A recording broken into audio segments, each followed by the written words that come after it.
January 21st, 1968.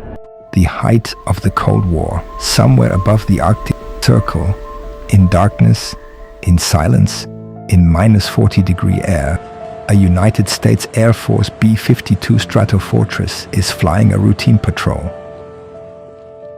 Its mission? To keep America's nuclear deterrent airborne at all times. On board, 4 hydrogen bombs, each one more than 100 times more powerful than the bomb that leveled Hiroshima.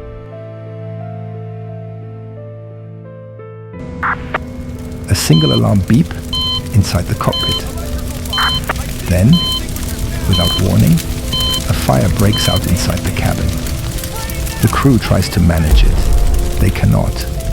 With the aircraft spiraling out of control over the frozen waters of North Star Bay near Thule Air Base in Greenland, the crew makes a desperate decision. They bail out. The plane crashes into the sea ice at over 500 miles per hour. The conventional explosives inside the bombs detonate on impact, scattering radioactive plutonium across nearly 3 square miles of Arctic ice. The United States military calls incidents like this a broken arrow, an accidental event involving a nuclear weapon. There have been 32 of them. Most were quietly buried in classified files. This one couldn't be buried.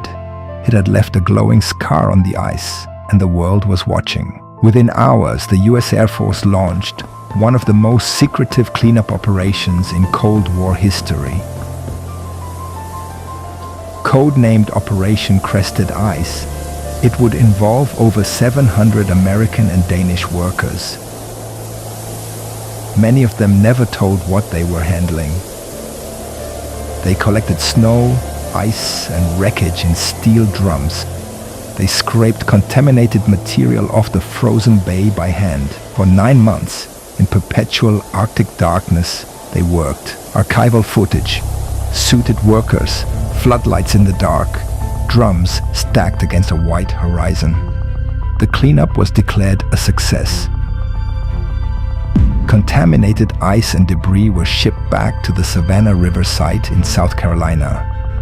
Over 1 million pounds of radioactive waste sealed away in American soil. But there was a problem the military would not acknowledge for nearly 3 decades. The plane had been carrying 4 nuclear weapons. Only 3 were fully accounted for. The 4th weapon, or what remained of it, was never recovered. Declassified documents released in 2008 revealed that despite extensive searches of the seafloor, a secondary stage of the weapon was simply gone, swallowed by the sea. Whether it remains beneath the ice of North Star Bay to this day, no one will officially say. The Danish government, which had long maintained a nuclear-free policy in Greenland, was kept in the dark. The Danish workers who participated in the cleanup, breathing in contaminated dust, handling radioactive wreckage without adequate protection, were told nothing of the risks. Dozens later developed cancers. Many died.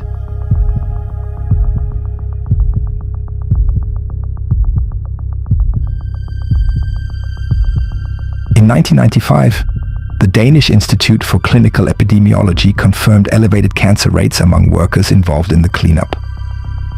The Danish government sued the United States for compensation. The battle lasted years.